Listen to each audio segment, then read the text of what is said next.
What technology are you shocked has not advanced yet? Around 20 years ago, I was promised a cloned woolly mammoth. Then, I read about a plan to reverse engineer elephants back into mammoths. Look, I don't need to know the ins and outs. Just make the damn mammoth. Printers. We can land a robot on a rock millions of miles away, and have it send pictures back to us. Hard, but we've done it multiple times. Want to print out those pictures in black and white? Sorry, you're out of magenta. Also, the paper jammed. Microwave doors.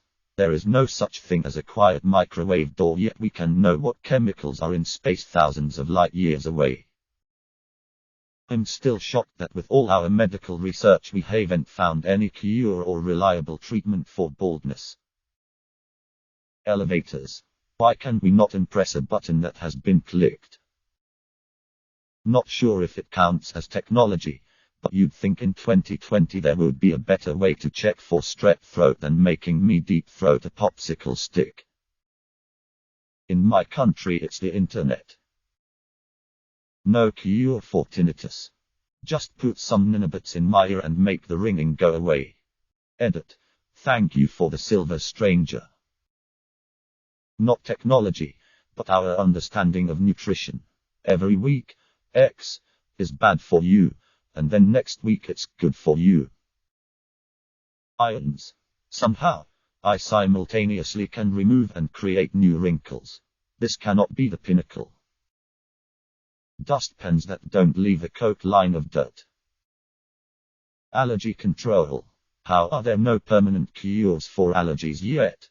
You'll never know how awesome it must be to own a German Shepherd, and so many people won't ever know how good peanut butter is.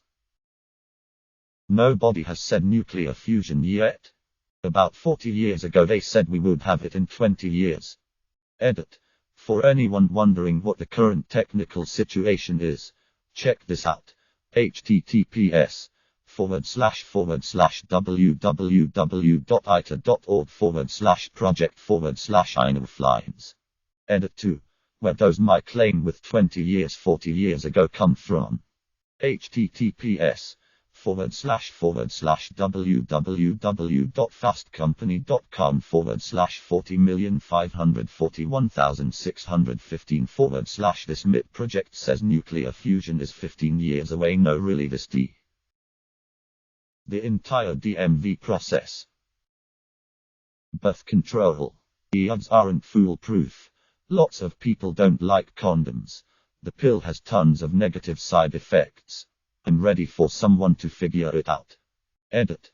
To all of those suggesting abstinence, that's not the point of my post. Lots of people want to have sex without worrying about pregnancy. Children should not be considered a consequence of sex. Edit 2. Guys, I know that sex makes babies. All I'm saying is that we should be able to have one without the other. Showers. Why doesn't every shower have a thermostat so that I can just dial in the temperature I want? Why do I have to perform alchemy with these two knobs? Test the water several times, and still get scalded when my wife obliviously turns on the washing machine mid-shower. Here's the temperature I want. Maintain this temperature.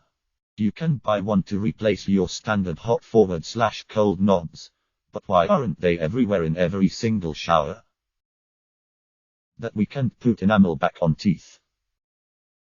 Frost the whole fucking Pop-Tart already. The legal code. Computer programmers have come up with beautiful collaborative change tracking systems, like JIT, that let you easily make changes to a huge base of code, track who changed what, submit and resolve conflicting versions of updates, etc. But when we pass a new bill that replaces or modifies an old law, it is always some 300-page document with pages of subsection F. Paragraph 3 will be modified to read XYZ. Why not put the laws into a JIT repository and make it easy for bills to just modify the existing history to say what you want it to say? And why not have the transparency to see exactly what changes and who implemented that change? Want to slip some pork for your district into an unrelated bill? Well, that edit is going to have your name on it. Of course it will never happen. Edit. Okay, maybe it will happen if DC can make it work. When I first thought about this a decade ago, it seemed pretty unlikely. The school system. CCTV footage still looking like it was recorded by a potato. Phone service. It's 2020. The quality of sound and service should be vastly improved by now. Toilets and toilet paper, specifically in the US. Over the course of a few hundred years, all we did was essentially add water to the hole we're shitting in, so we don't need to keep digging new holes. Why is it still the norm to use dry paper to clean your dirty butthole? Waste disposal. We still bury most of it in the ground. We have an entire emoji alphabet complete with skin color tones, gender neutrality. But we still can't write SMS with bold, italics, or underlines. Edit. Yes, I know that WhatsApp, Telegram, and thousands of other apps support formatting with asterisks, markdown, etc. The point is, SMS doesn't support bold and italics when it does support skin tone and gender neutral emojis. Expressing medium skin tone gender unidentified person shrugging seems a lot more specific than expressing bold or italics. Cups. I want innovation, damn it. Umbrellas. Parasols have been around for millennia, and they still kinda suck. I'm not sure if you can include this in technology, but dentistry is still pretty archaic. Bank security cameras. Replacement teeth. A number of my teenage clients have hereditary dental problems, and the blow to their self-esteem is such a shame. Dream recording.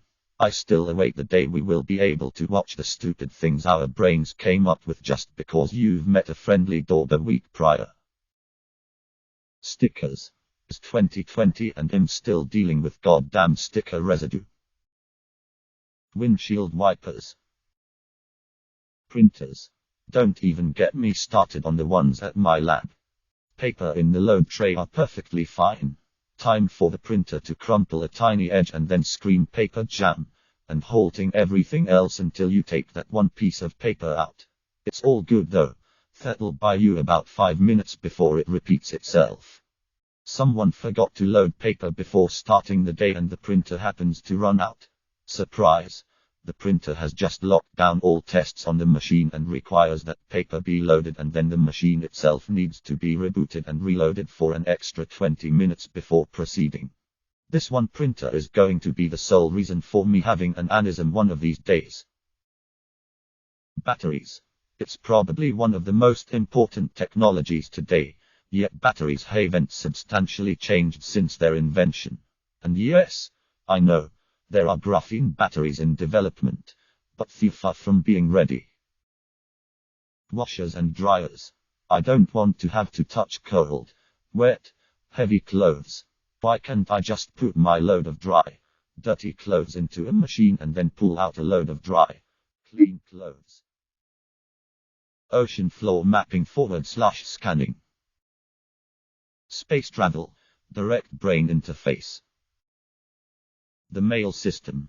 I got excited when Amazon drones started to be a thing, but I thought that would be the direction of regular postage.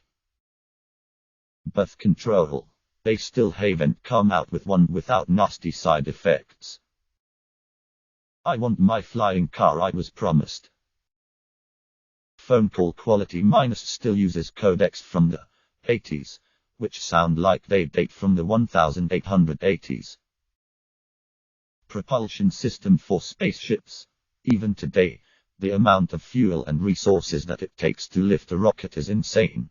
I know it takes a lot of power to shoot a rocket up to space from a dead stop, but even at that, we haven't come a long way in almost 60 years of space travel. I'm no rocket scientist though, pun intended. Hearing aids. Still kinda crappy, really bad in groups and with surrounding noise. I remember talking to an aunt about this over 20 years ago, and he assumed that since baby boomers were about to really start needing help, especially after we all blew our inner ears out that the technology would boom with us. Not yet. Minus. Edit. Okay, it's AIDS. I work in geriatric care, so I think of AIDS as people, -/ Air travel. Why does it take the same time to fly somewhere as it did 30 years ago? Dick enlargement. Brass. You'd think that we wouldn't still be wearing the metal death traps of our grandmothers suffering, but nope. You see, the new bra, every few years but it never catches on. My back hurts. How is it that Al-Qaeda can send videos from a cave in Afghanistan but I can't get 4G 20 minutes away from my house? Botany. I'm the Redditor host growing a lilac in Florida. For years everyone told me it was a waste of time. They can't grow here.